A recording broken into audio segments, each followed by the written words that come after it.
So here's a No, Bill. Thanks, guys.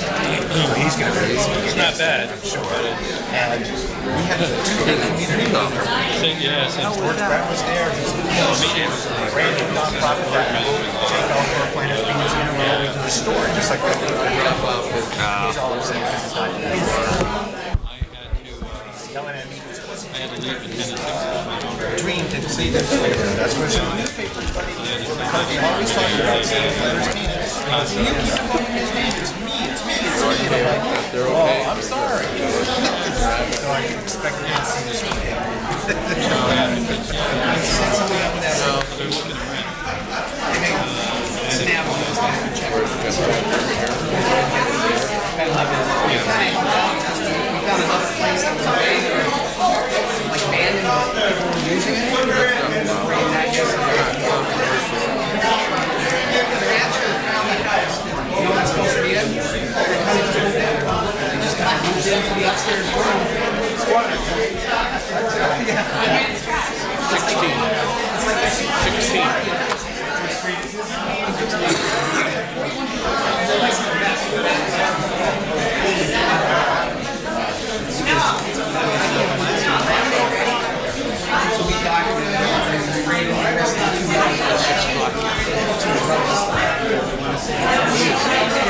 Hey, Steve, you probably liked it better when Ted was on this side of the railing, huh?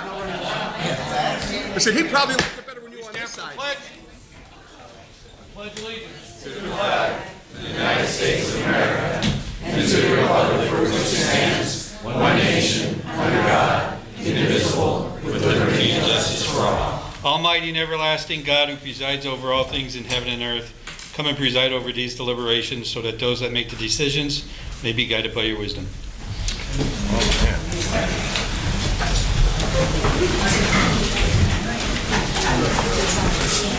Roll call, Mr. Ryan. Okay, Mr. Brooks. Here. Ms. Gilbert. Present. Mr. Merritt. Here. Mr. Barrett. Here. And Mr. Blusko. Here. Also in attendance tonight is Administrator Rick Kaczynski, Police Chief Joe Coffey, Deputy Administrator and City Attorney Tim Henry, Assistant City Clerk Catherine Payne, Administrative Assistant Lisa Sanfilippo, Kaylee O'Donnell, OCD Intern, and Parking Enforcement Coordinator Tom Lombardi. Okay, there is one announcement. The resolution that's on the agenda relative to Mr. Kaczynski has been removed from the agenda and will not be voted on. Tonight, good evening and welcome to all. Tonight's meeting is a regular session of City Council. Please turn off all cell phones. According to the First Amendment, this meeting is a limited or designated public meeting, as all regular sessions of City Council are. The chairperson is the presiding officer of the meeting. As a City Council meeting, specific rules and procedures of council are followed. The list below are examples of important council rules. They are not intended to be a complete list. Persons addressing the council shall limit their addresses to 5 minutes. All remarks shall be addressed to the council as a body and not to any individual member thereof. No persons are allowed to address the council from beyond the rail, except the speaker at the dais who has the floor. The chairperson shall preserve order and decorum, prevent attacks on personalities, and the impugning of members' motives. The chairman also shall determine all points of order. No person except city officers or their representatives shall be permitted within the rail in front of the council during any meeting without the express permission of the council. Finally, in order to be heard by all here in attendance, as well as to be picked up by the microphones and recorders, when members of administration are speaking, please stand up and speak into a microphone. The council will speak into their microphones at the table. Thank you. Does anyone from the public wish to speak on pending legislation before council tonight? I do. Oh, no, you go first. Okay, thank you. Want to hold your purse? No, thank you.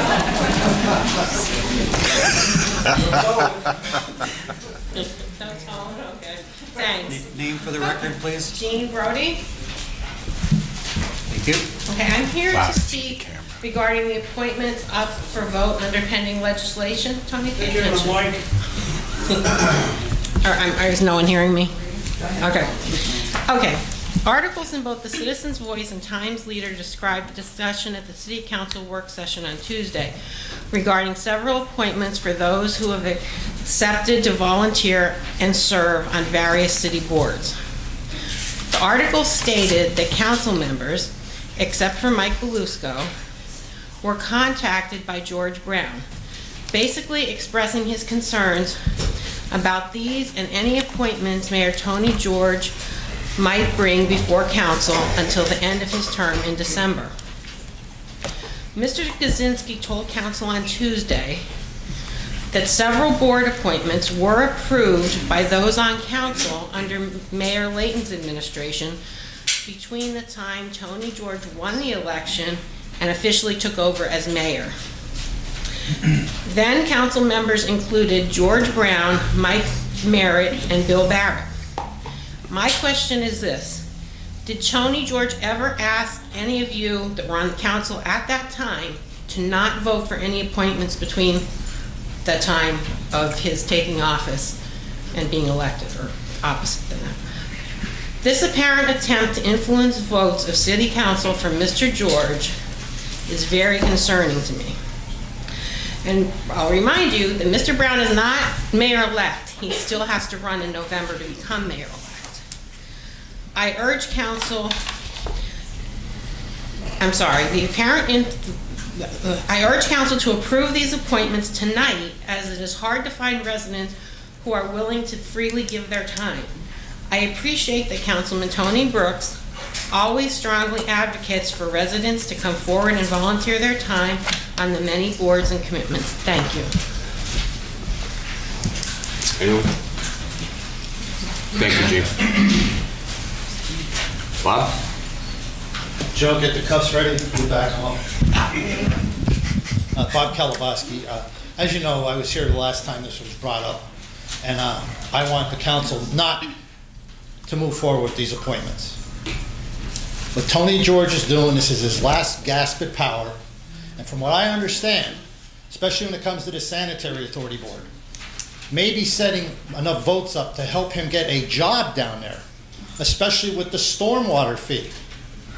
Now, wouldn't it make you sick to your stomach if he became some kind of stormwater czar down there? That's what I think is going on with those appointments.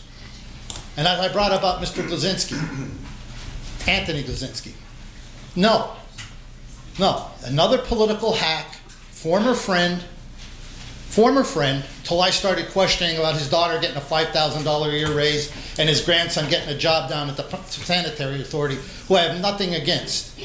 But don't you understand what goes on around here? This is his way of creating his legacy, more power to his friends. And there's $53,000 a year sitting right back there. Right there. Tom and Varsky. No. Bob, only what's on the agenda, okay. Please. No to these appointments. No. But Bob, No. you don't live here. Ma'am. Gene? I know. Bob, go proceed, please. I even offered to hold their purse. I've been around a long time. No. And Mr. Brown, if he did call any of you people, I think it's in his right. Because I could see what's happening here. He's trying to stack these authorities and boards with his friends. And I consider it nothing more than corrupt politicians. That's all this is corruption. And you could stop it. There's no real rush to do this. Let it go and let him pick his appointments and then come before the council, the new council that'll be in here in January. No to these appointments. That's all I'm going to say. Absolutely not. Thanks, Bob. Thank you. Anyone else pending legislation? Sam? Get ready, we're going to put it on the back burner. Question on second ordinance with regard to the the pension reform.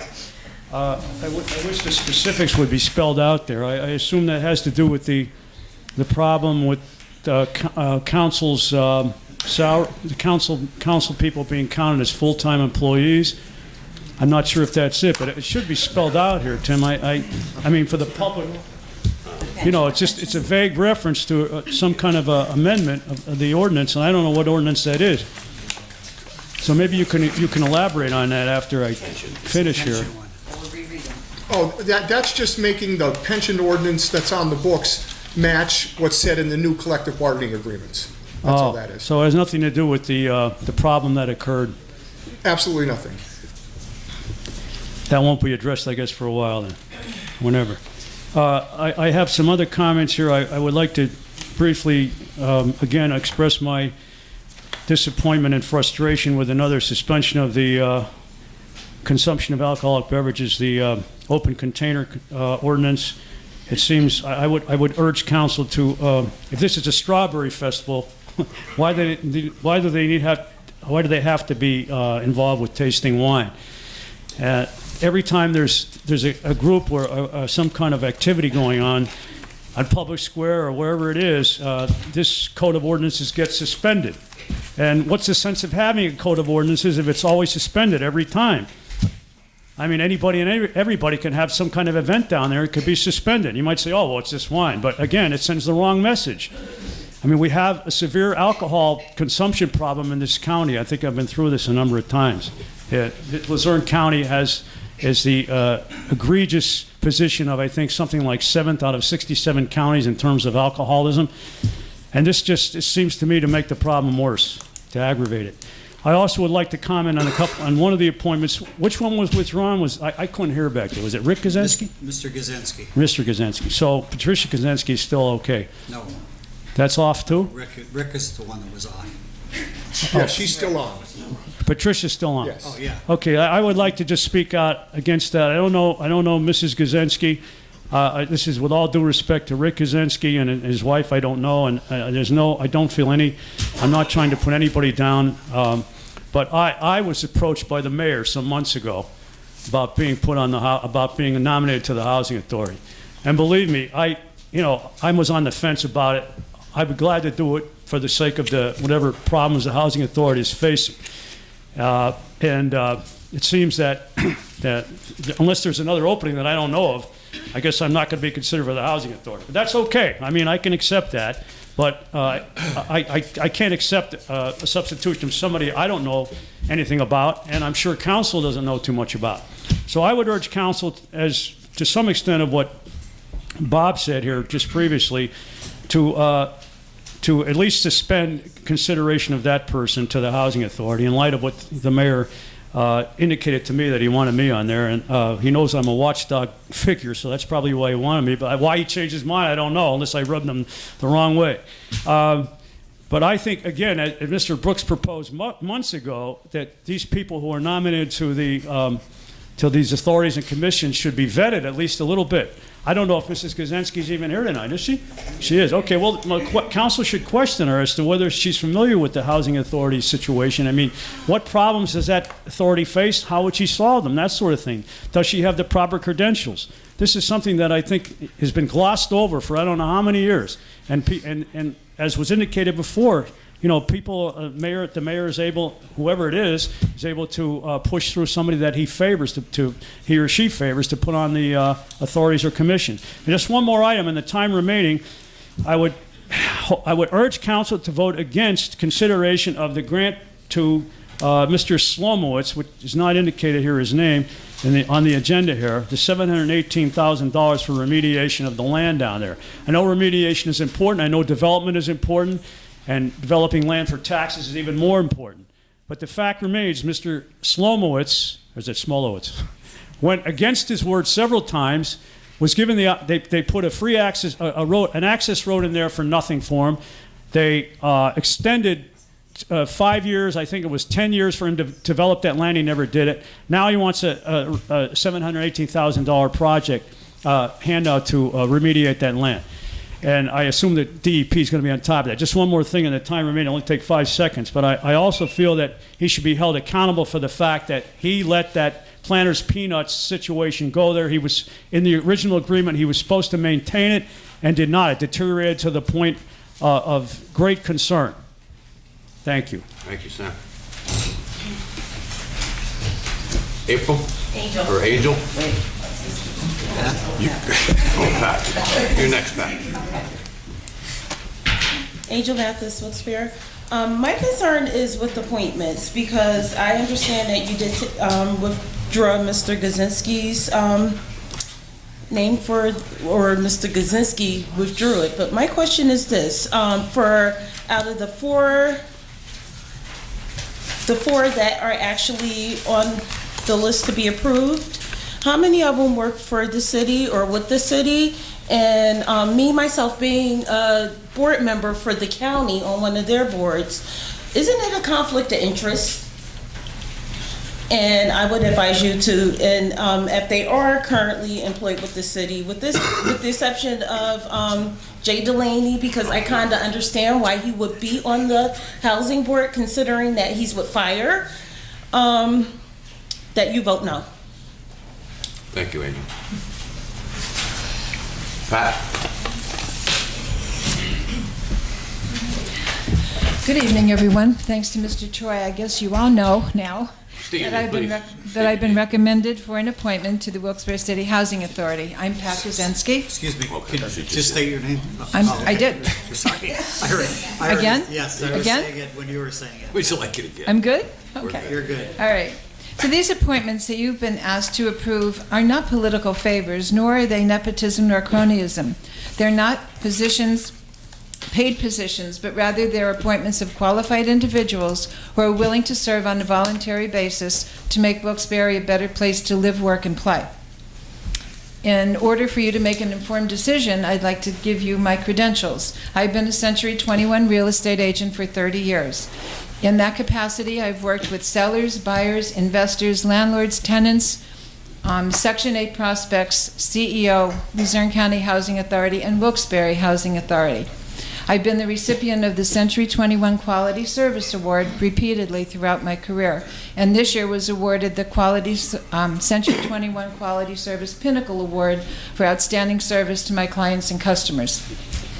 I also believe in my career that I've come across different landlords that there's a stigma with the Section 8 program. They're reluctant to approve Section 8 tenants, and there are a lot of Section 8 tenants I believe that would make excellent tenants, but they're turned away. So I really think that's something that negative perception needs to be changed, and I would work with that. So if you believe that my qualifications would be an asset to the Wilkes-Barre City Housing Authority, I would ask for your support tonight. Thanks for your consideration. Thank you, and you're highly qualified. I understand that. Anyone else pending legislation? Jason? Jason Carr, C-A-R-R. I would just like to lobby on behalf of Mrs. Gazinski. I think she's highly qualified, a good person. I think she would bring a lot to the board, and the board needs someone with her experience to move them forward. Secondly, the taxpayers, again, find themselves in a situation where grant money is being requested, and we don't know, as taxpayers, know where we stand regarding how do we know the land is actually going to be developed if the money is given to Mr. Smolowitz. I apologize. I believe he's owned the land since 2005. Nothing's been done with it. Another $750,000 doesn't guarantee, as far as I understand, anything to be developed. And past precedent has shown that we have empty lots at the Sterling Hotel, I believe, where over $10 million was invested, and we have an empty lot. East Northampton Street, vacant. Murray Complex, $1.5 million was given to Mr. Sinawa. Nothing's been done with it for 20 years. The taxpayers are subsidizing these losing propositions made time after time. When does it stop? Do you have the capacity as city council to understand the issues that are going on when something is not developed? It falls back upon the taxpayers. Why did I come to these meetings for the last 3 and 4 months and hammer about dirty streets and grass cutting? because the city cannot afford any other mistakes. I know that you couldn't afford to buy the street cleaner, but we cannot, because there's too much debt. There's too much debt. When does it stop? Can the city afford another piece of land not to be developed? What are the guarantees? What guarantees are in the decision to make sure that the land is developed so we do not have to subsidize another piece of empty property? Secondly, or thirdly, I advocate that the grant money for the 4 properties for the elderly housing be developed. I think that's a great idea. But I'd also like to be considered in the future, and maybe during the open session, I'd like to hear from Captain Coffey around a joint venture where the city develops a repository where they focus on the 15 or 20 worst streets in the city and go to the Luzerne County judicial sale and purchase properties in the 15 or 20 worst. Jason, stay on the agenda, Well, please. can we use that money? Is it possible to use that money to buy properties in the worst neighborhoods and rehabilitate them? So please consider what guarantees are there if we give that $750,000. How is the land developed? And on the other side of that, what guarantees are there that the money's given, the land's developed, and then Mr. Smolowitz turns around and sells it to a nonprofit? Again, the taxpayers are on the hook. Now, when we talk about all those deals that have happened in the past, no one's here. Everyone that's voted for them, those deals in the past, they're long gone. They're collecting their health care, they're collecting their pensions, and now we're stuck. And I'm telling you, I don't want to pay any more taxes or subsidize another property that's going to be empty. Please consider it. Thank you.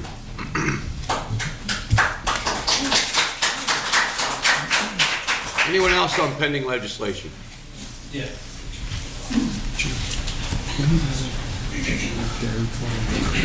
I'm sorry.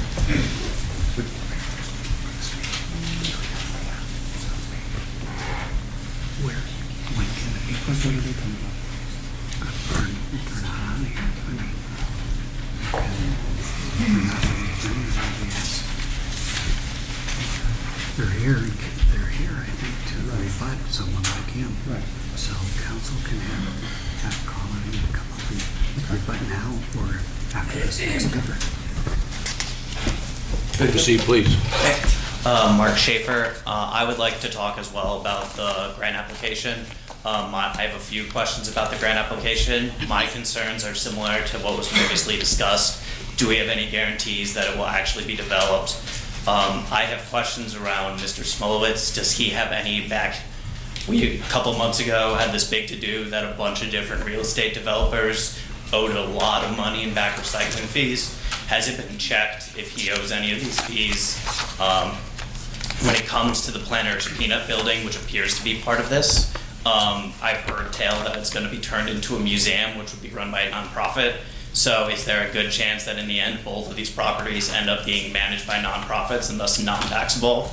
I've heard that the mayor said in the paper that the plan is that the developer will maintain ownership of where the adult daycare is going to go, but do we have any guarantees that he won't just sell that in 2 years to Geisinger? I imagine Geisinger wouldn't want to pay rent on a property when they can just as easily buy it. So my concern is, do we have any guarantees that these won't just both be nonprofits and we will have given $750,000 to places that aren't paying taxes anyways? On top of that, I'm concerned that what exactly is costing $750,000 in this project and how much is the city putting up? I looked up the program before coming here. It appears that anyone applying for this program has to match 25%. Where's that 25% coming from? Where's it coming from in the budget? How can we afford that when we're claiming we're in defunct status for our budget? And just generally, what guarantees do we have for this project? What will it be used for? And will it actually be tax generating? Thank you. Thank you. Attorney Tiroli, now might be a good time for. Okay, thank you. I wasn't sure if I was under pending legislation or maybe under the concept of a resolution. But I'd like to introduce myself, ladies and gentlemen. Gary Tiroli, I'm counsel to South Main Plaza LP, which is the limited partnership that owns both the Shapiro Ironworks former property and the Planters Peanut property. I think there's about 9 parcels that compose those properties, including what used to be Wayland Court that is now Wood Street, and there was another 5-foot alley that was vacated to accomplish the assemblage of the lots. There's been a number of things stated that aren't accurate, so I'm going to try to clear up those things first. First of all, the grant that's being applied for, not a dollar of that is coming from Wilkes-Barre City. That's coming from the Commonwealth of Pennsylvania. It's a fund that's available to cities of the 3rd class to clean up contaminated properties. If this grant application is not approved by the city, then the Commonwealth will allocate that money to some other city. It's not going to come to Wilkes-Barre, and it's not costing the taxpayers of Wilkes-Barre any real estate tax money. I guess in a sense, since we all pay income taxes, maybe there's a portion of it that contributes to that. But, you know, my client bought the Planters Peanut building some time ago for $150,000 and bought the Shapiro Ironworks property for $220,000.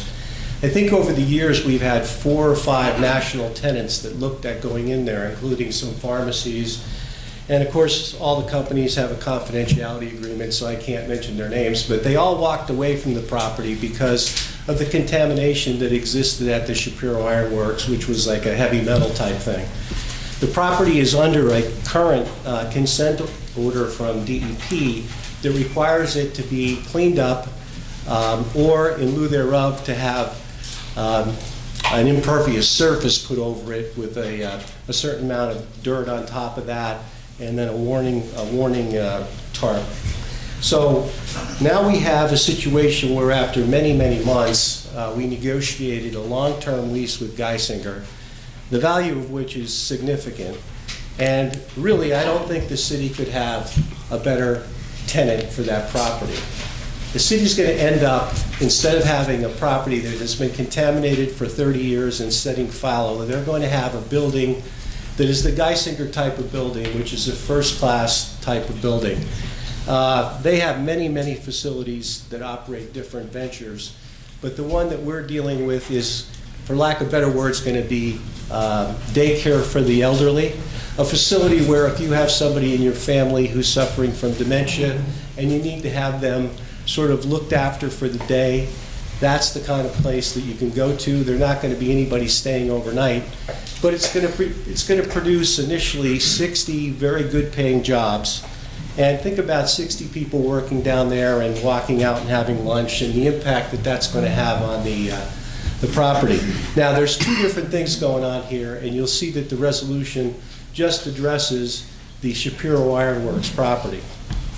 But before I go on to that, I have to tell you that my client put in Wood Street and paved the street and built it to PennDOT spec and put the curbing in and the traffic lights. So my client has put in a lot of money to develop these properties, and nobody wanted to develop them sooner than him. But everybody walked away now until Geisinger. But we need this grant from the city to do the cleanup that's required. And so what you're going to end up with is a project that is really a real boon for the city. Now, we have an old population in this city on average, and it is going to probably be followed up by potentially other buildings like this. Geisinger is looking at Scranton, Milford, Honesdale, Pottsville, Williamsport. And I'm concerned that if we don't meet the guidelines and deadlines in the lease, they'll move on. They'll do another project and we'll have missed out on this. Now, my client is also willing to, and he delivered a signed letter of credit, or a letter of intent, excuse me, to donate free of charge the Planters Peanut Building to a citizens entity that's going to be formed with the assistance of Councilman Brooks. And he's willing to give that property for no compensation to this nonprofit, as long as it's for a nonprofit, non-commercial purpose, doesn't end up with a competitive developer for a commercial purpose, and as long as the project that that entity undertakes commences within 2 years. If it doesn't, then he has the option of taking it back, but if he does, he'll give the citizens group $10,000 to do some other project. So I think it's a win-win-win for everybody, and I think that if council approves it in a very short order, they're going to see a beautiful building. If you say, how do we know it's going to happen? My client would miss out on a lot of money if he doesn't finish that building, because there's construction deadlines. If they aren't met, Geisinger can walk. So this is a real godsend of an opportunity, and I would urge strongly that council approve it. And if I can, I'd like to reserve some time to address any additional comments which might be made. Thank you. Thank you. Before I step down, does anyone have any questions? Just to be clear, this, I have a question, just one, sorry. Just to be clear, the grant money that's allocated for this, that would be allocated for this project, that could only be used for a project like this? It couldn't be used for something that Mr. Carr referenced or anything like that? It could only be used for a project of this? It has to go to a third-class city for cleanup of contaminated property. Okay. Very specific use. Okay. And if it went to the city to be used for something else, I think we could have a debate, but it doesn't. The Commonwealth just allocates it to somebody else. Okay. For some other city. Thank you. Mr. Ryan? I'd like, before you come up, John, I just want to mention make a few comments related to one of Mr. Carr's comments. He also, Mr. Carr mentioned that Mr. Sinawa did nothing with the property that he bought, the old Murray complex. Since Mr. Sinawa applied for a grant from the state, it was not a city grant, and correct me if I'm wrong any step of the way here, Tim. That was a grant from the state. He was awarded the grant to put his project in there.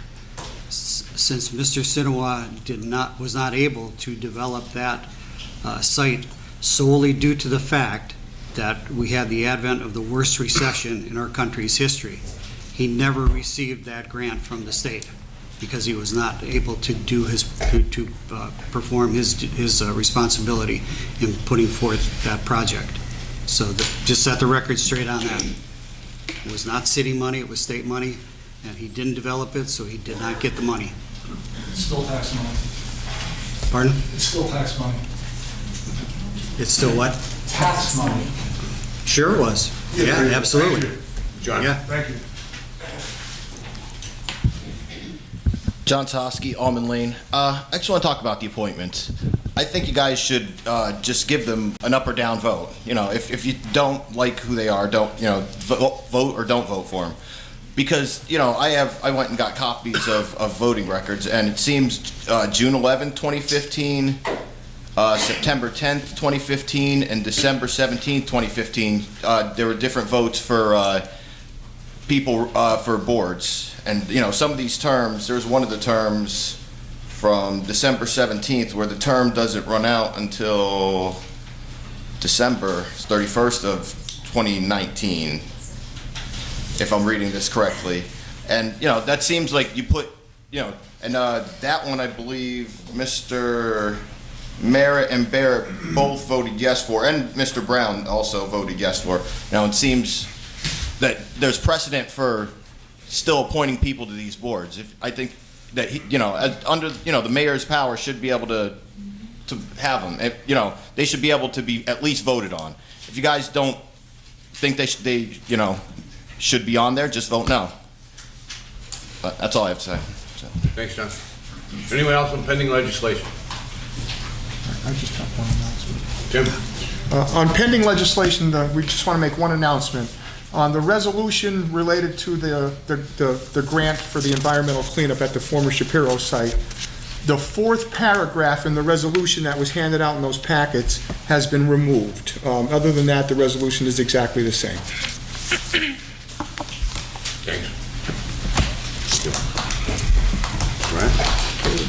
That's it on public comment on pending legislation? Yes.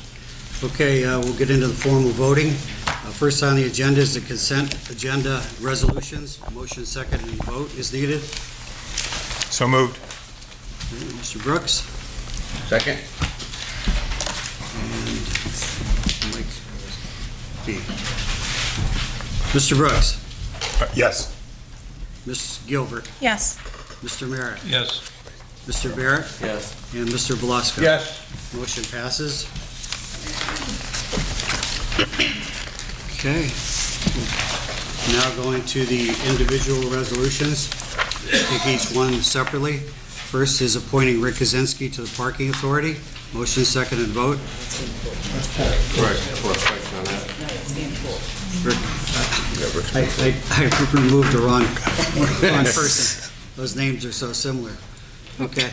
It's reappointing Tony Glazinski to the Wyoming Valley Sanitary Authority. Motion, second, and vote. Make a motion. Second. Bill and Mike. Okay, Mr. Brooks. Yes. Ms. Gilbert. No. Mr. Merritt. No. Mr. Barrett. Yes. And Mr. Beluska. Yes. Motion passes. Next is the reappointment of Jay Delaney to the Housing Authority. Chief Jay Delaney, Fire Chief. So moved. Mr. Brooks. Second. Second. Mike. Beluska. Yeah. Mr. Brooks. Yes. Ms. Gilbert. No. Mr. Merritt. No. Mr. Barrett. Yes. And Mr. Beluska. Yes. Motion passes.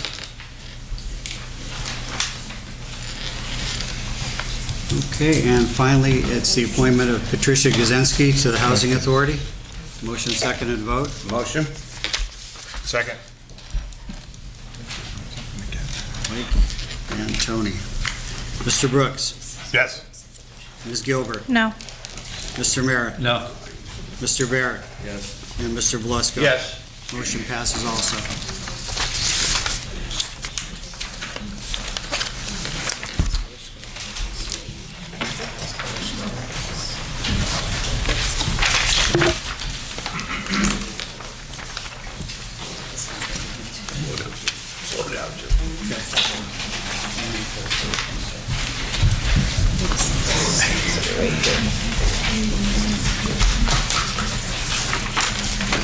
Got these all mixed up, Captain.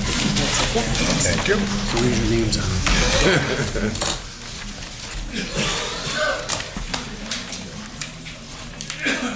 And finally, we have the vote on the consent agenda ordinances. Motion, second, and vote. Mike Merritt and Bill Barrett.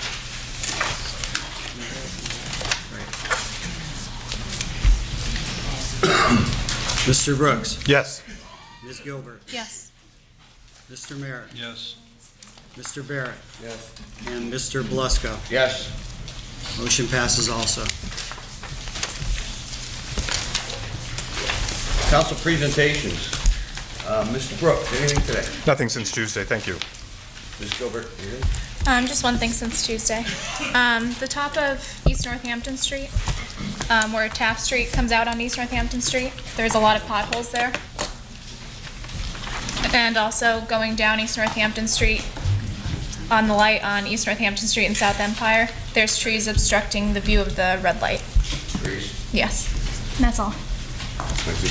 Mr. Merritt, anything today? Nothing since Tuesday, Mike, thanks. Mr. Barrett? I'm good, thank you. I would just like to make one announcement. The mayor recently suspended the TNR program that's been going on. This council, each and every one of them, had nothing to do with this. We didn't approve it, and we didn't stop it. So I understand there's a few people that want to speak about it, but I'm telling you, None of us here have anything to do with it. Thank you. Public discussion. Linda Joseph.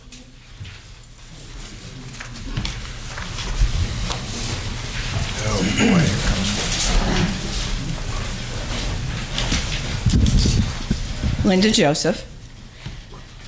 I am here tonight speaking on behalf of myself and many others in the room this evening. Suddenly, over the past several weeks, many false and misleading comments have appeared on social media, and insinuations have also been made here at prior council meetings by Mr. Jason Carr. These comments need to be addressed and clarified with the correct facts. As Mr. Ryan stated at previous council meetings, the day-to-day business of the city is controlled by the responsibility of the mayor, his administration, and the various departments. City council members are not responsible for everything that happens or does not happen in this city. Number one, the discussion of increasing parking meter fees was initiated by the members of the Downtown Business Group to the Diamond City Partnership, for which Councilman Brooks and Councilwoman Gilbert sit on that board. Downtown Business Group requested a change in order for their businesses to have more accessibility to parking spaces for their customers. This was not brought before council to increase revenue. Wilkes-Barre's meters were cheaper than parking in the many parking garages available, which is completely opposite of what other cities do. We want those people coming downtown for an extended length of time to not park at the meters, but to go into the garages where it is cheaper. This enables the businesses to allow customers to come and go quickly. In addition, no one member of City Council can increase parking meter fees on his or her own, as Mr. Carr stated in blaming Councilman Brooks for the increases. Number two, yes, garbage bag fees were increased, again, by the majority of council. No one person can enact or change ordinances without a majority vote from council.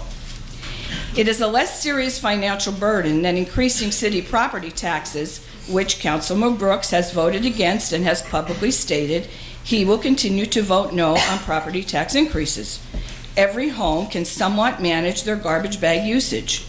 Additional property tax drain, especially on senior citizens who have lived their entire lives in these homes, is a sure way for them to lose those homes and more blighted properties engulf our neighborhoods. Number three, contrary to comments made, City Council does not have any control over wages paid to city employees or anyone else in private business. Number four, Wilkes University and King's College pilot programs are voluntary contributions to the city by these institutions, just as our churches and nonprofits. Both Wilkes and King's have doubled their contribution to $200,000 for the next 5 years. Councilman Brooks has approached Wilkes University, which is located in his district, appealing for their increased pilot. Also, Mayor Tony George had been pursuing these increases, also with both Kings and Wilkes. I understand that people think they should be given more, and hopefully the next administration will continue to ask for an increased pilot, along with Councilman Brooks for Wilkes and Councilwoman Gilbert for Kings, which is located in her district. Also, Councilman Brooks has raised concerns publicly at council meetings regarding the sale of Wilkes-Barre General Hospital to a nonprofit, which would take those property taxes currently paid off the tax rolls.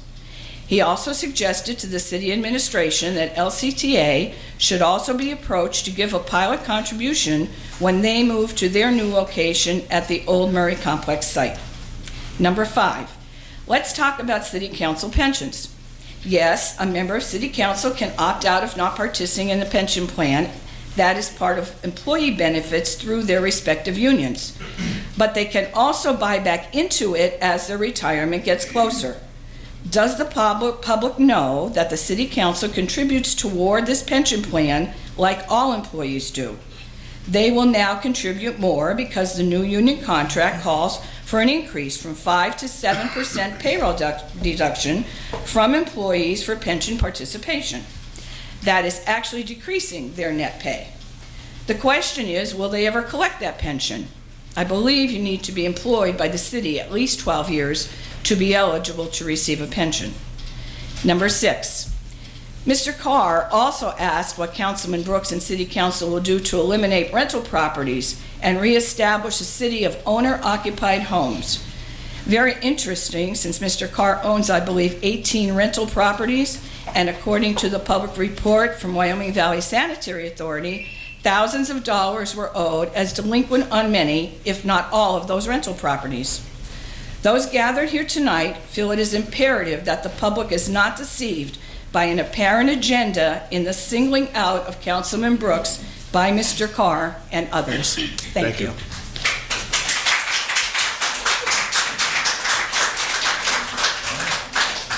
Mary Ellen Jones? Thank you.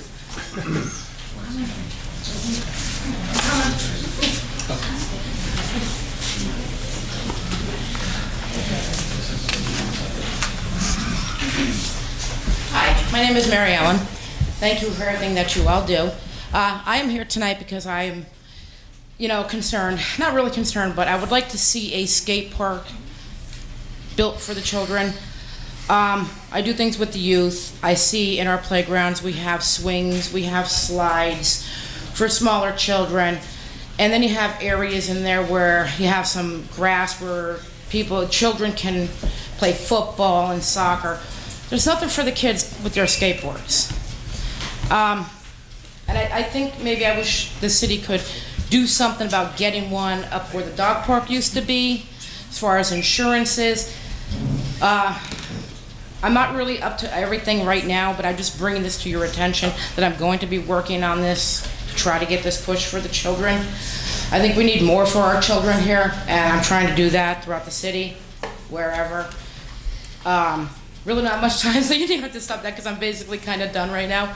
But if we can just get some backing somehow to promote this for the children, I would appreciate it. These kids need it. They're good kids. I've talked to a lot of them. They're not bad kids. They're very respectful. I have some here with me this evening. They're all very good kids, and I'd like to see something for our children. We have stuff for smaller kids, but the older kids or teenagers, where do they have to go but sit in it, So if I could please just get some help with trying to get this push for these children. And once I have all of my information, proposals, everything, I will be at the next meeting with it, and I'll be able to read it fully, what I have in plan and in store for this. Thank you. Mary Ellen? Yes. Are you proposing the dog park then? Yes. Do you have any idea, the liability insurance would be outrageous on that? Do you have any idea how that would be?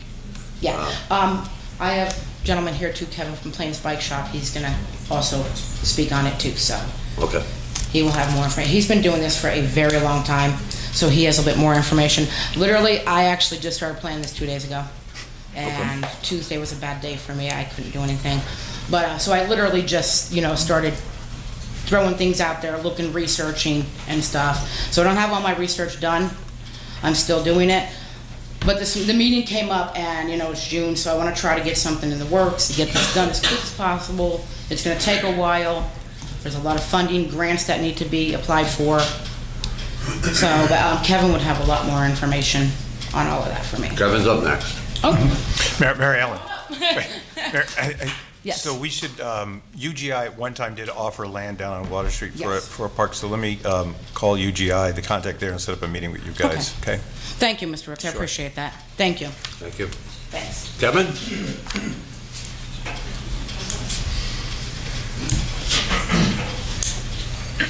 Kevin, state your name, please. And if you could tell me how you spell that last name. Come on, it's a good Polish name. Tchaikovsky, Czekалski. Yeah, sorry about the scribble.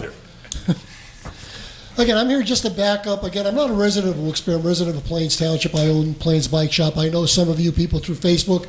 Tony, I've met personally many times, dealing with the skate park issue. I don't know if many people in this audience are aware, even City Council are aware, Wilkes-Barre, Wyoming Valley, and Luzerne County sadly lacks a skate park, while we are surrounded by skate parks. I could probably name 40 of them off the top of my head in communities that are surrounding us, starting with Sunbury, Milton, Lewisburg, Carbondale, Towns around us, Toby Hanna, where we're supposed to be tonight, but it's rain, plus they also have the meeting.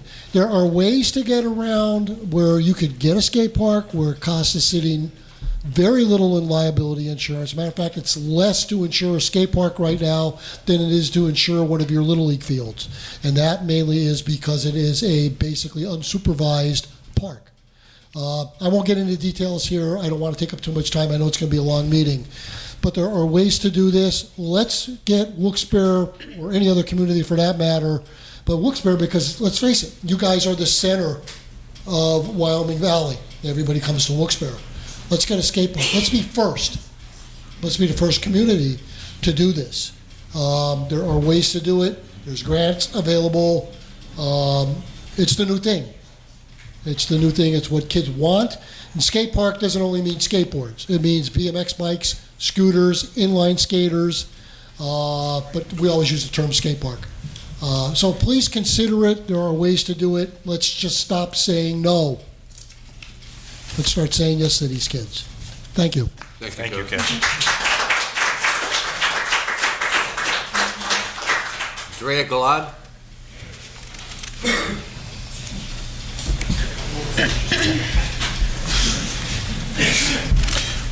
Andrea Glad, Wilkes-Barre. I do understand that this council had nothing to do with the trap and release or the trap program. However, I do think it's up to you people to pass the ordinance that has been talked about in the last 2 meetings. And so I'm here to ask you to please pass the ordinance or some sort of ordinance, because not only are we having a cat problem, but now, because of the cat problem, we have neighbors fighting with neighbors on streets where that never happened before in my history in Wilkes-Barre area. And it's sad that we can't do something so that people can get along, that cats can be protected, and that people who love cats can have cats, and people who don't want cats don't have to have them on their properties when they don't have to have them. And that's really all I have to say about the problem, so thank you. Thank you, Maria.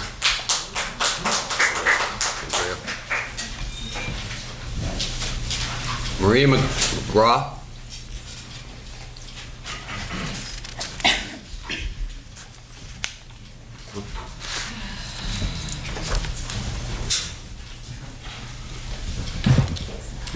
Thank you. My name is Maria McGraw. I'm a lifelong resident of Wilkes-Barre, a taxpayer and a concerned citizen. I'm here today because of history. I have a very frustrating context with public servants in the health department, which I do not believe are unique to me. I do not believe, in fact, I believe the city's health department treats all calls they receive the same, as annoyances.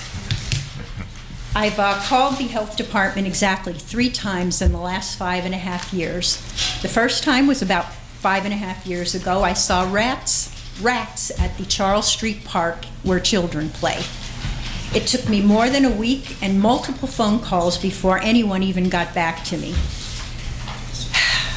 It took several more phone calls as follow-up for me to finally be told that their only course of action at that time would be to post a letter on the houses of the homes that surround the park.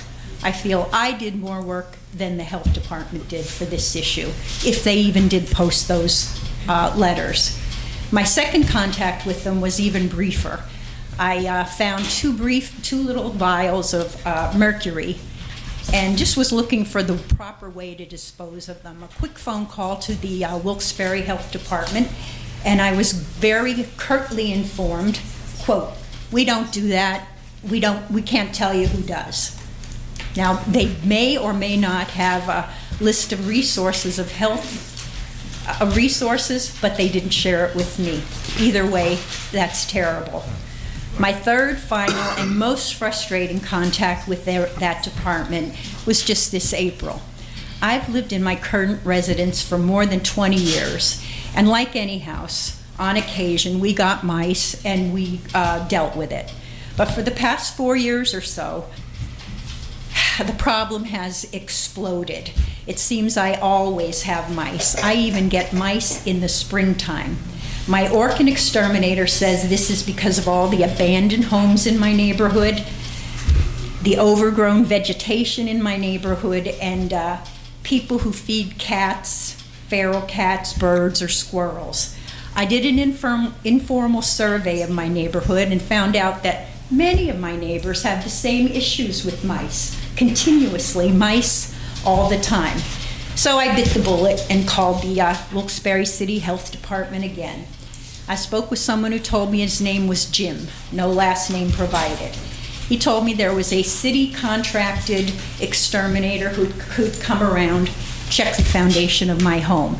As I tried to tell him that the problem is not isolated in my home, that it's a neighborhood problem, that it's multi-source, he would not let me complete a single sentence about that. He kept interrupting me with the same phrase, "Look, ma'am," and telling me that why he couldn't listen to what I had to say. And then he finally actually hung up the phone on me. Well, I waited a week before I called the health department back to find out if I am on that list for the exterminator to call me and check my foundation. I didn't want to talk to Jim again, so I called the main number, and Joanne informed me that she couldn't tell me, yes, whether I was waiting in vain or whether I was on the list or not. But she did put me in touch. She transferred the phone to Jim's supervisor, Hank, also no last name given. So I told Hank that I'd been waiting for a call from the city contracted exterminator. I told him how bad Jim's interpersonal skills on the phone with me had been and how he'd hung up on me. And I told him how bad the mice are in my neighborhood and the fact that it's not isolated to me alone. He listened, or seemed to listen, and he offered 3 solutions. First, he told me that Jim was wrong. There's no exterminator provided for unless it's a rat infestation, so I was waiting for nothing. And he told me, number 2, as Jim's supervisor, he would discuss appropriate conduct on the phone with Jim. And the third thing he told me is there was a possibility that he could look into maybe some form of community education. Now, maybe there could be a moratorium on feeding cats or birds or squirrels. And I thought, great, that's a good idea. Well, a month later, I discovered and confirmed with that lunatic neighbor that she's been intentionally feeding mice both inside her own home and outside her home. Now, none of Hank's public education or community education can deal with that issue. So I called back, wanting to add that little piece of information to my complaint. The person I spoke with this time was Adam, a reasonable person who told me he would love to add this to my complaint. Maria, please finish up, please. Okay. No complaint was ever filed. Nothing I said to Jim was recorded. Why had Jim not made a record of my issue? Why had Hank not made a record of my issue? Did he ever have any plans on community education as he promised? If they're not listening to problems, if they're not recording issues, how on earth are they able to assess any kind of health issues in Wilkes-Barre? In the 44 days since I spoke with Hank, one female mice has had between 12 and 16 pups, and half of those pups are now of breeding age. I don't think it's unreasonable of me to demand a follow-up, and I'd like to know from you who I can get that follow-up from. Any ideas? Maria, sorry for your bad experience with the health department. Experiences. It's over a 5-year period. Rick, can we get someone to help them around here? Without a doubt, I'll have someone get to you as quickly as possible. Now, with that being said, Hank is out of town for a week. Hank didn't do anything. Hank did not do his job. Well, I will have to reach out to him first, and I will, and then we'll get someone. Can you give me some kind of time frame so I'm not sitting around waiting a week for some exterminator to call in a month? After the meeting, if you can give me your name and phone number, I'll be glad to get to you. City Hall is not on tomorrow, we're off, but next week you'll have a call within 3 days. Very good. Good. Thank you. Jim Burton.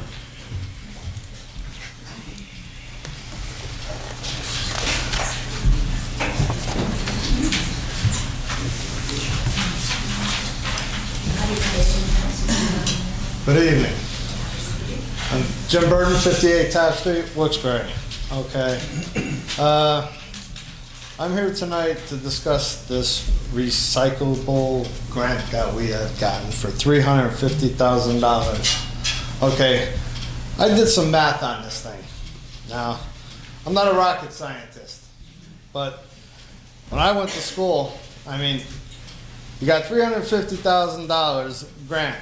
It cost $207,825 for 16,000 garbage cans. Now, that left you with $175,000 left over from this grant. Okay? He paid $13 a can. I can go over to Walmart and buy a garbage can with a lid for $9.98. That's $4 cheaper, and I get a lid. Now, who's getting ripped off here? I'm being nice. Who's getting ripped off? We are, the taxpayers, the homeowner. All right? We're the ones getting ripped off. So, you guys got to make up your mind. You know, I mean, what? We're paying for that extra Mayor Tony George written on there, or what? That's the $4 extra? Come on, something got to be done. You know, all this extra. Now you got. What's going to happen with this? What are you getting? A vacuum for the $142,000?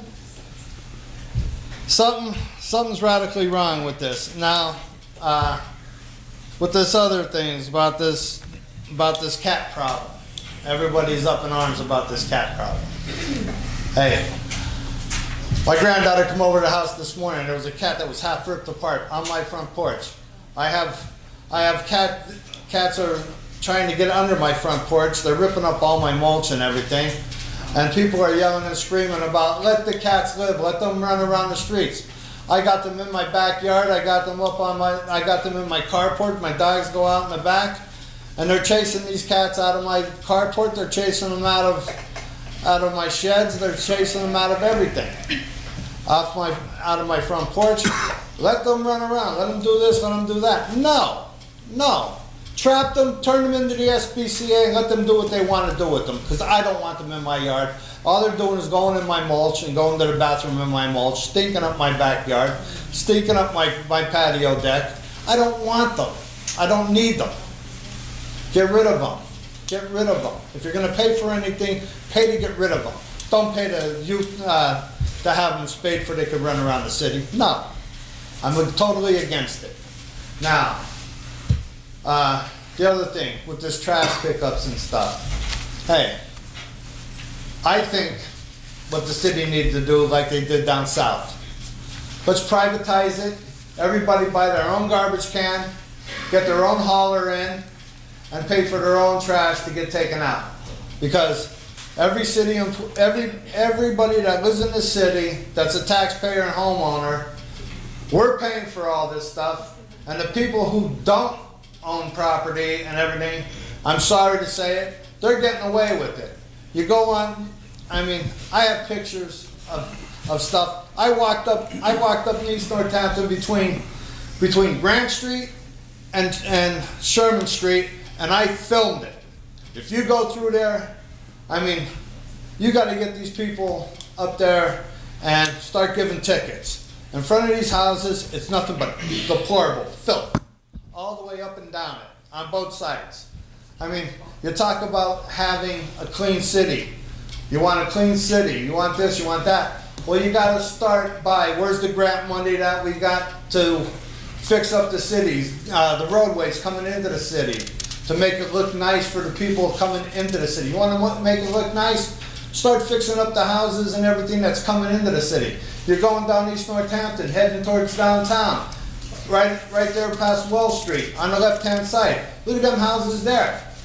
They need to be ripped down. You got so many houses. Bill, in your area, take a ride up Rose Lane. Go down the alleys over that way between Sherman and Meade. Go down Hayes Lane, go down all them.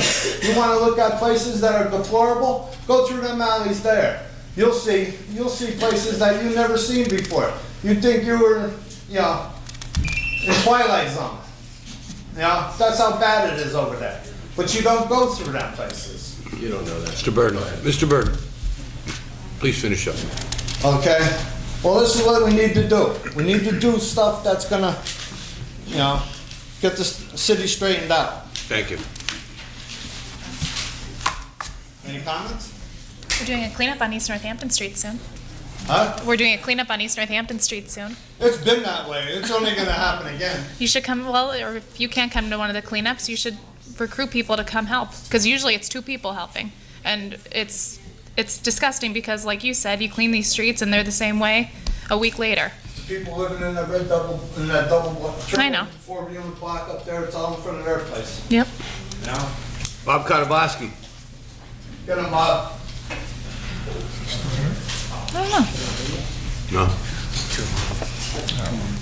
John Sahoski.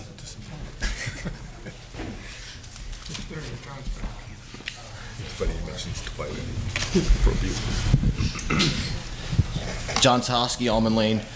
First thing, the TNR program, I think that was the right move to end that agreement. It just, the charter doesn't support it. The charter is not, you know, that agreement goes against the charter. If you want something like that, change the charter. I've been complaining about down at South Main Street about these parking spaces where you're not allowed, you know, where they are not allowed to have a loading zone during certain hours. And I just drove by today, and they're still blocking off those spots as of right before I got here.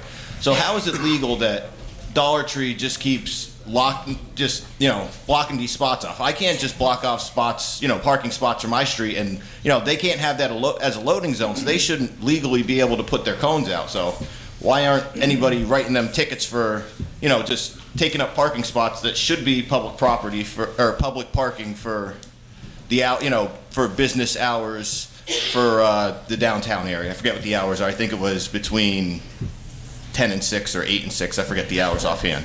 But how are they able to just put cones out and block spots off when they're not allowed to have a loading zone at that time? That's it. Anyone? Just one comment. I pass the dollar store every day on my way home from work, and it's blocked off every day. Yep. So it's not, if whoever's saying that they're picking the cones up and moving them, they're not. They're there all the time. I picked them up and moved them once or twice. Well, besides you. John, I can't tell you how many times that I've addressed this issue. I will do it again on Monday. I have no answer for you because it should have been done. But if they're doing it tomorrow, could I call the cops on them then? And you know, you guys could write them tickets. You know, there's nothing. Maybe the chief can tell you that, so, you know. I mean, I don't know if there was an agreement or not with that chain, but that should have been addressed. I mean, Yeah, you know, it's not, you know, the charter, you can't do that within the charter, you know, it's black and white. We're losing money too. Yeah, that too, yeah, that's, I'm sorry, I missed something that I want to bring back up. South Main Street and right by East South Street where Wilkes is doing that work. Are we getting compensated for any of those parking spots that they have, you know, they're doing their construction work and they cut all those trees down, you know?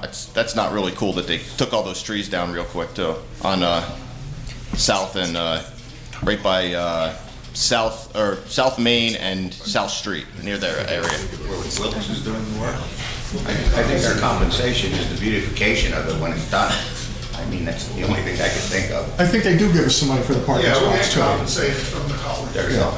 And when you all the meters are gone there. When you guys get those new meters, could you at least put some meters down there, or try to get on, you know, putting meters down on those 3 spots, because that's money that we could be making. That's easy money. Thank you, John. Mr. Chairman, that issue with the dollar store there is way out of control. Yeah. We hear about it all the time. And can you imagine if every business just decided, I'm getting deliveries today, and they just put cones out all over the place? Right. I mean, they're not the only business that gets deliveries.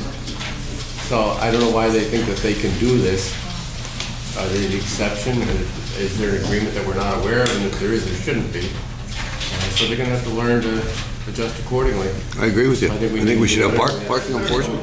Somebody's got to visit them and tell them, like, you know, they're buying starting next week. That loading zone is supposed to be for all the downtown businesses in that area, not just for Dollar Tree. Oh, really? That's for everyone? So they're doing it on their own when the comb's out. I was unaware of the combs even being out. So why don't we send them a bill for the hours they're not supposed to have the cones out for every parking spot they have there? Have to do something with them. Something Yeah. needs to be done. Yeah. I'm tired of hearing it. Yeah. Just like everybody else. Is there any, I just have one. Tim, I don't know if you're aware off the top of your head, but can you look to see if there's any language in the loading ordinance that would prevent us from fining them daily? Yeah, I can certainly look at Okay. it. Anyone? Mark Schaefer?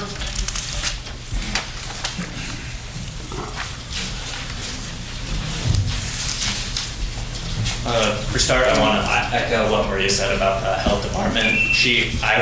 I'm running for council in that district, and I knocked her door, and she told me the same story, and I knocked every house down the block, and everyone corroborated. They all said the exact same thing. And I think part of the problem there is they do have the one bad neighbor, but they also have an abandoned house across the street that's been there forever. And I think this is part of a broader problem that we have. Our approach to blight in the city seems to be, oh, let's start a nonprofit to save this one nice building. I think for blight, we need to start actually having a policy to deal with these things. There are things like land banking, a lot of different things that we do consider to actually address these things before they completely go out of hand. And if you try some of these other problems, proposals, then it won't end up always being a nonprofit where you can't collect tax revenue on it. It'll end up being a profit-generating business. And with the discussion of the meters, I think we have a general problem in the city with lack of enforcement. We've had numerous issues, the recycling issue, where we've been asked, why aren't these people getting fined things? And the answer is, we don't have an enforcement mechanism. I think we need to start implementing enforcement mechanisms so businesses actually pay fines when they violate the law. The mayor has made a big deal about going to people's houses and finding poor people. I think instead of finding poor people, he should start finding businesses like Dollar Tree, which makes a lot of money and pays their workers very poorly.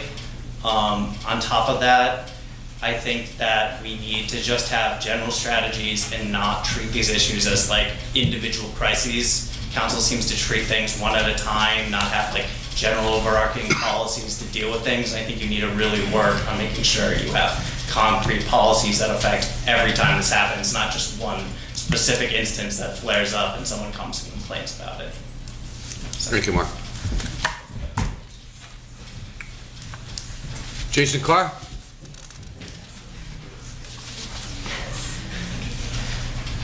Real quickly, just 3 items. 2 years ago, I wasn't able to take my recycling down to Department of Public Works. I went to Mr. Bolesco, and I complained. I told him, I asked him what was going on. At that point, he went into several different issues regarding the recycling, and we talked about the recycling fee itself. And I guess at some point within the administration and within council, it was discussed that the recycling fee was illegal. And I was told not to pay the recycling fee. I owe about $1,600 in total taxes right now. On all the properties that I own down here, between the county and city tax right now that are due, my taxes are paid. There's a house that I have that I owe a county tax to because the bill never came to me. But I do owe $1,600 for recycling fees. At this point, I would like, if the city attorney could call me, has it ever been discussed that the recycling fee is illegal? At the point that you can answer that question, I will pay the bill. I know I pay a penalty of $3 per year. I'm glad to pay it. So if that could be taken up, I greatly appreciate it. I do want to pay the recycling fee, but I was told not to. So we'll take it from there. Captain Coffey, thank you for attending today. Chief, I'm sorry. Chief, do you feel that if you... Jason, address to me, Okay. please. Do you feel it's advantageous for the city to establish a repository to focus on the 15 or 20 worst streets, crime-ridden streets, blighted streets in the city, to purchase properties from Luzerne County at a huge discount, have them rehabilitated, and then sold to homeowners or people that want to live in the city, which is very hard to find right now, homeowners. You know, I see it as bringing the tax base back in to the city, adding revenue, and at least on your part, reducing crime. Obviously, the reason why the problems that the city faces is because I think right now, over 50% of the properties are now rental properties. And at what point will the city take action instead of just having a blighted house and knocking it down and having it be a field? Do we maybe rehabilitate and establish them as revenue generating properties again, with stability being inside the neighborhoods of homeowners living inside the houses, the grass is being cut, the homeowners going out and voluntarily sweeping the street? If you'd like to give that perspective. Secondly, or thirdly, at this point, as we know, Wilkes-Barre, to a degree, is on the brink of bankruptcy. We know that. We're fighting it right now. Taxes are going up next year, I'm sure. And a huge contributor to that point is the pensions that not so much the city, but the police and the firemen receive that they deserve. But as we saw last year, when you're able to take advantage of loopholes and spike your pensions within the last 3 years of employment, that puts an undue burden again on the taxpayers. And it causes grass not to be cut, it causes streets not to be cleaned, it causes taxes to go up for no reason other than we have to fund pensions. You know, the pension system right now is $56 million unfunded. How do we come to a compromise where the spiking of pensions in the last 3 years subsides or doesn't occur? And I just want to say the health department, for me, does a great job. I've never had a problem. They do a tremendous job for me, and I greatly appreciate all the hard work that they do. Thank you, Jason. Kit Kelchner.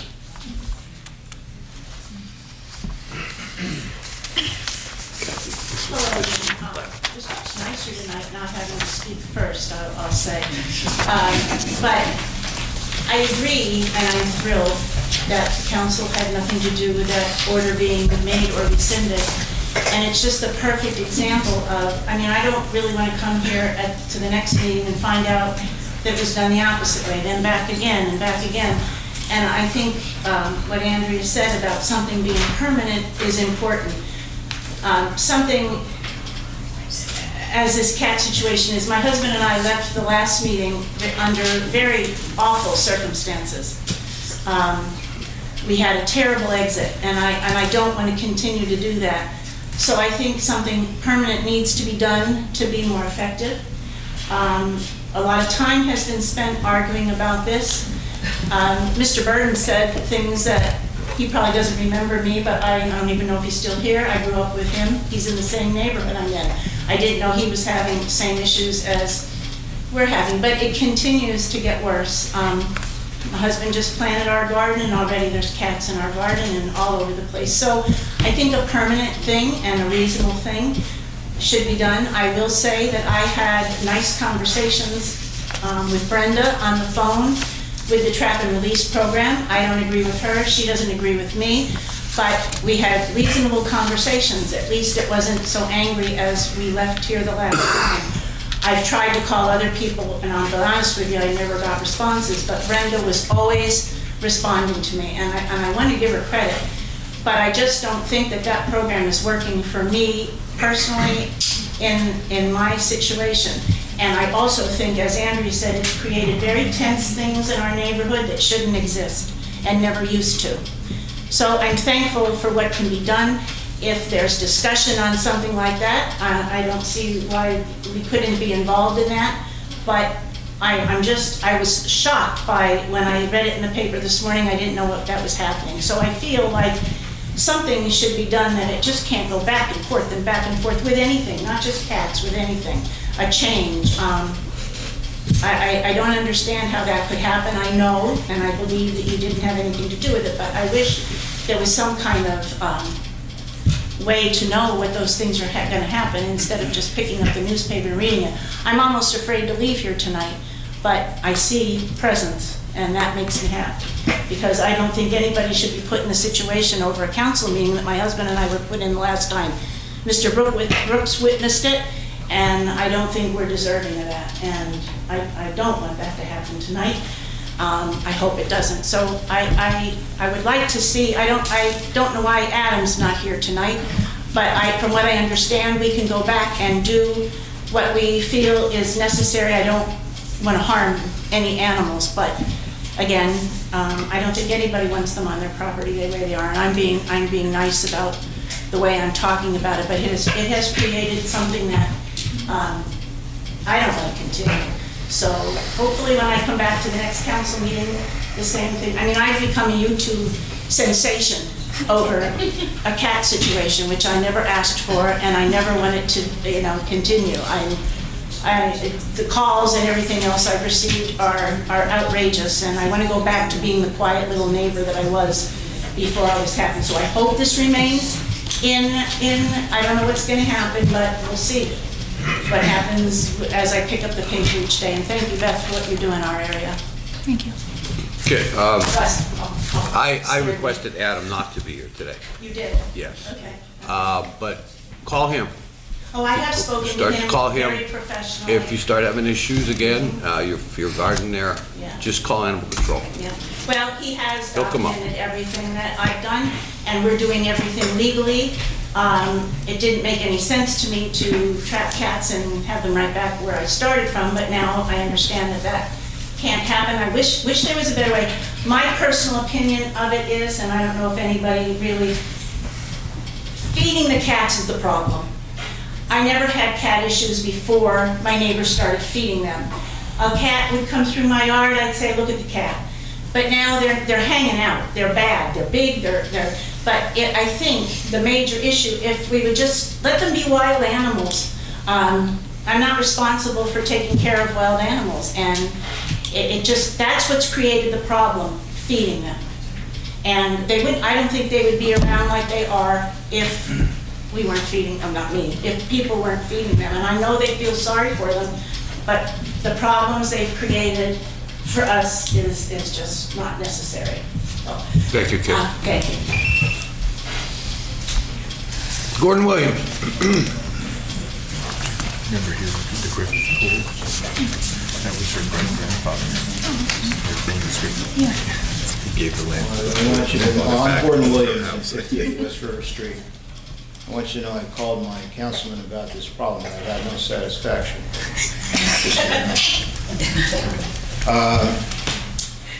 This is a story about a possum that has lived in our yard for a long time.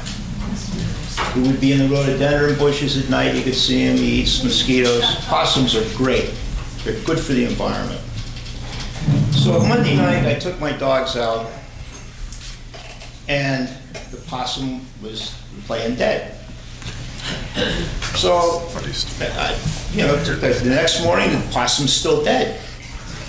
Well, the possum was dead. He wasn't playing. So now, we have a problem. What do I do with a dead possum? I had a nickname for him, Posse the Possum. He's been there a long time. Now, my wife called the city animal control, but she called the health department, I guess. And a person in the health department told her that we don't pick up possums, wild animals, on private property. Well, what do? Well, put them in a blue bag and put them out for the garbage. Cool idea. The garbage was picked up at 7 o'clock. I got the possum in the blue bag at noon. Now I got another 7 days. What do I do with the possum? So, little logic here. If this is this a part of the ordinance, which I didn't look up, or is this an administrative decision not to pick up dead wild animals on private property? But if you put them on the street, they pick them up. If I threw them out on the street, they pick them up. I mean, this is funny, but it's like real. So the question is this: if you call the police department, does the police department come and sit out in front of your house and say, "Look, I got a problem. Somebody's inside my house stealing my stuff. Well, we'll be right out here when he comes out. We'll catch him at the curb." You call the fire department, and the fire department, they come to the house. You got flames coming out the roof. They stand at the curb. No, we can't come in, but we're going to stand out here and water your roof from the curb. No, they come on your property. But animal control can't come on your property if they get a dead wild animal. The animal could have had rabies, although possums don't usually get rabies. To me, it's preposterous. And it just seems to be, it's unbelievable, frankly. It's stunning. I was stunned. So anyway, the possum's in a box, in a blue bag, and he's taken care of. That isn't right. I mean, I could see them not coming to get my dog. I mean, I have to take care of my own dog. But a wild animal, I don't think that's right. I think that animal control should have taken care of that. So.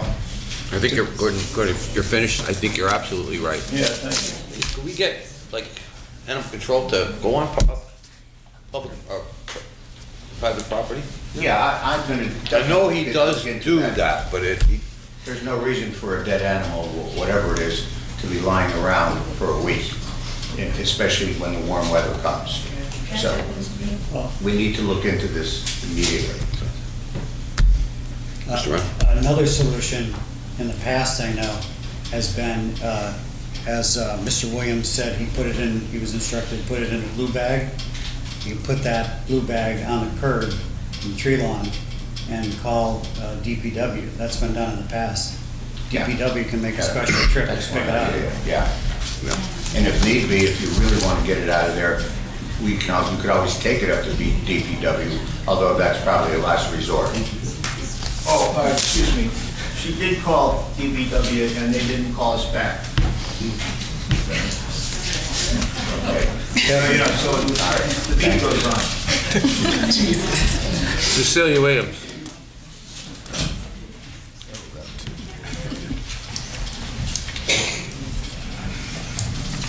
Hello, my name is Cecilia Williams, 58 West River Street.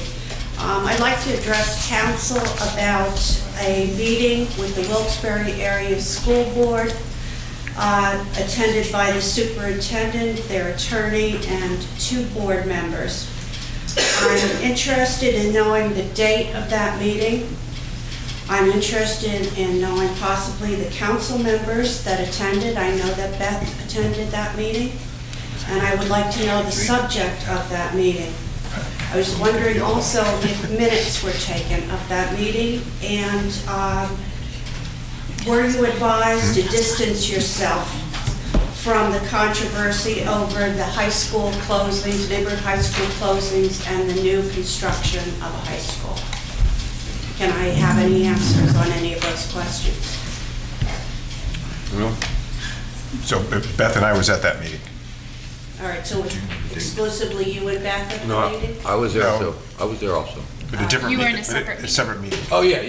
Yeah, they met with all of council at separate times. Separate times.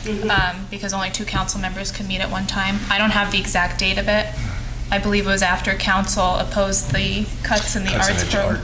In the arts program. thing. Yeah. And that was what, solely what the meeting was about, but was it to warn you to mind your own business, or not to be let know what you think? Yeah. Because I find that disturbing. It was strictly over the resolution. But they did say to us, you should have came to us, talked to us first, before you go and do a resolution on that. And they were kind of right too, I thought. That, maybe we should have talked with them and before we made a resolution. But that was what it was all about. And it was very, very short. I don't know, mine was about 10 minutes. Yeah. Mike Bear put it together. No minutes were taken at No. the meeting or anything? No. Okay, thank you. Sam Troy. Sam? Angel Mathis.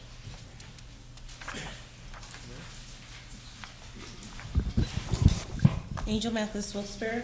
I have 3 things, and quite honestly, 2 of them, I'm just seeing if there's any follow-up on them, is the building protectors at King's. What happens is, I understand that Butch went out there and he said that there's not a problem. What happens is there is not a problem on the North Main side, but on the North Street side, you cannot fit a wheelchair through there. I've literally watched someone have to literally go across the street to come around the corner to go to North Main because it is an impedance. The second thing I have, I'll get back to the second, but I'm gonna jump to the third because now that it's getting warm, there are a lot of cyclists, and I'm not talking about kids, I'm talking about adults on bikes, on sidewalks. This week, going to the post office, almost got hit by a bike. And then when you say something to them that, it's the law to ride in the street, and plus you guys have an ordinance that you passed some years ago saying, the 4 blocks leading in, it's like the 2 blocks leading in on both ways of a public square that they're not allowed to ride their bikes on. And so my question is this: why have an ordinance if you can't enforce it? And 2, what needs to happen to actually get bike paths? Because, if you're over the age of 16, by state law, you should be riding your bike in the street. And I know we had this conversation that they do go fast. And my thing is this: what's gonna happen is one day they're gonna hit me and they're gonna hurt me. And you're gonna have a major lawsuit because I'm gonna go through all the times I've come here and said, hey, do something about your ordinance, because the last thing I would like to see is someone actually sue the city, because my mother is one of those taxpayers that, she's on a limited income and she'll be one of the people paying for it. But then my third thing is really simple, is when you're walking down South Main, and I understand that different eateries are allowed to have tables outside. However, when you go to the Istanbul Grill, Istanbul Grill, their tables are migrating further and further, where it's not like they have 2 or 4 tables. They have 6 tables that take up the majority of the sidewalk. But it's like, in the beginning of the day, it's half the sidewalk. By the end of the day, it's like 3/4 of the sidewalk. And when you have something going on down there, that doesn't leave very much room to walk on. I'm done. Anyone? What did I just see on PennDOT's bicycle pathways program that they're working on right now, specifically with us? So that was the Luzerne, Lackawanna County Metropolitan Planning Organization just had a public hearing on creating more pedestrian-friendly and working with bicycles. And there's a whole survey that you can take online. Are you on Facebook? Or go to the article that was in yesterday's newspaper 2 days ago, and there's a link there. Which paper? Both. I think it was in both papers. I know it's definitely in the Citizen's Voice. But there is a public process, and you should definitely be part of this. I've been going to the meetings about coming up with better safety for pedestrians and bicycles. You also mentioned, and you're right, we do have ordinances in place, laws in place that prohibit this type of conduct. Right, because I live downtown and we had questions because my girls skate and they ride bikes.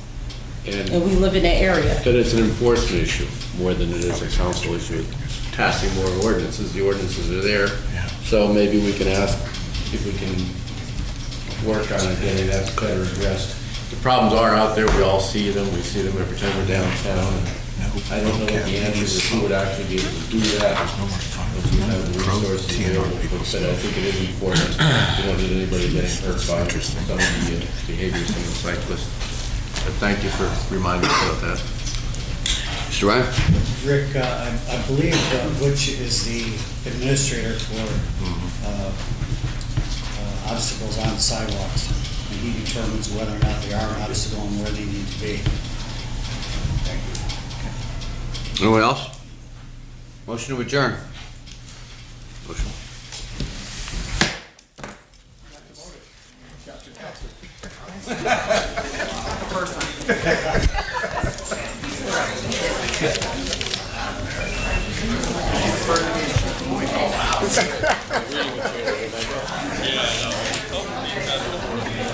Scrap it.